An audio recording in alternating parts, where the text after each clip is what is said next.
Incêndios florestais, a gente sabe que eles são uma ameaça constante para as nossas áreas protegidas no Brasil, né? Pois é, para entender essa questão mais a fundo, vamos mergulhar hoje em um estudo científico que mapeou mais de 20 anos de fogo lá no estado do Ceará. O que a gente vai ver aqui é uma verdadeira jornada guiada por dados para desvendar essa história. E para começar, vamos direto ao ponto com um número que, olha, impressiona. Quase 29 mil hectares.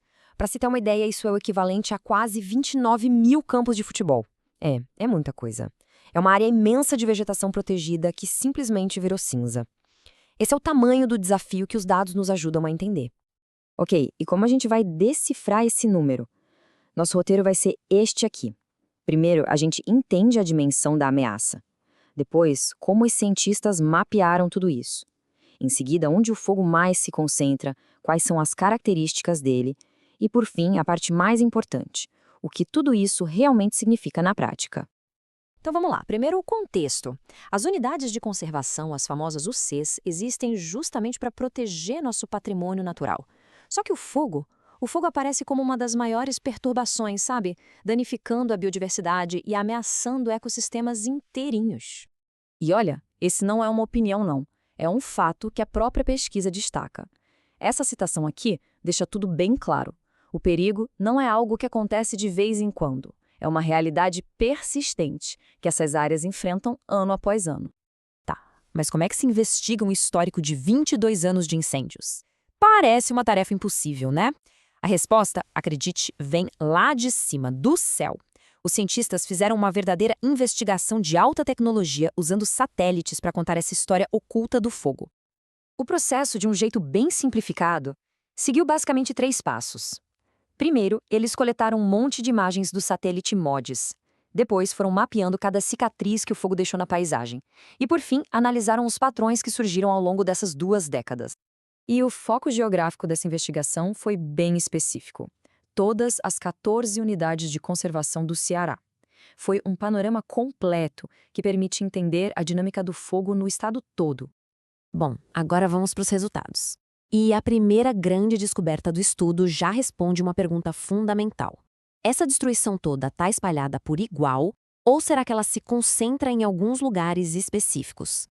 Pensem comigo, com 14 áreas diferentes sendo analisadas, a gente poderia esperar uma distribuição bem variada do fogo, né? Mas o que os dados revelaram foi uma concentração surpreendente.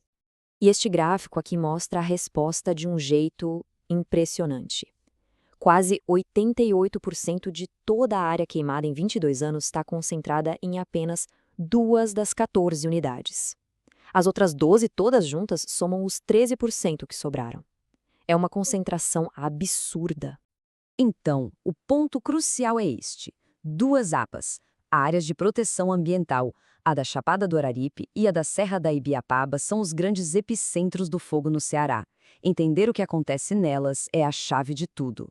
Certo, já sabemos onde o fogo se concentra.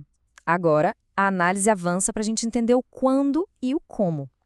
Identificar o perfil do fogo, o comportamento dele, é um passo essencial para conseguir prevenir. Olhando para a linha do tempo, fica nítido que, embora o fogo seja um problema constante, alguns anos foram, assim, excepcionalmente destrutivos. Repara só nos picos de 2005, 2015 e 2016.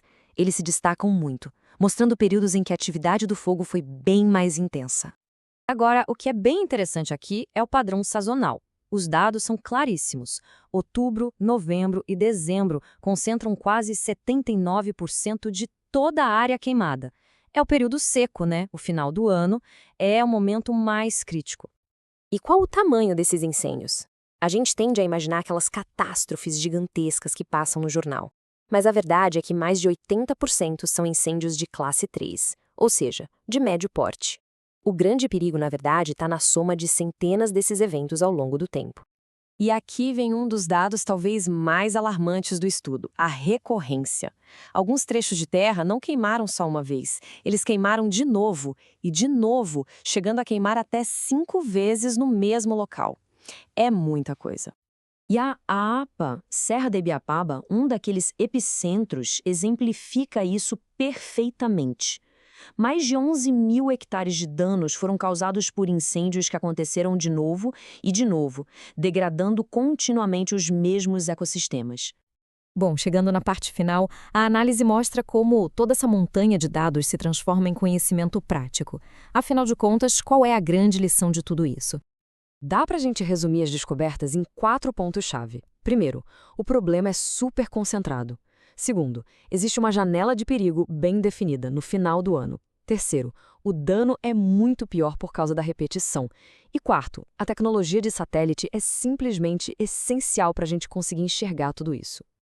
E é aqui que está o verdadeiro poder da pesquisa. Ela não é só um monte de números. Ela fornece um mapa, um roteiro para o manejo do fogo, permitindo que os recursos que a gente sabe que são sempre limitados sejam usados de forma muito mais inteligente, nos lugares certos e principalmente na hora certa. E assim, a gente termina com uma questão que vai além da ciência. O estudo nos dá o diagnóstico completo. A pergunta que fica é: com esse conhecimento todo em mãos, quais são os próximos passos para a gente proteger melhor esses ecossistemas que são vitais para todos nós? A informação é o primeiro passo. O próximo, claro, é a ação.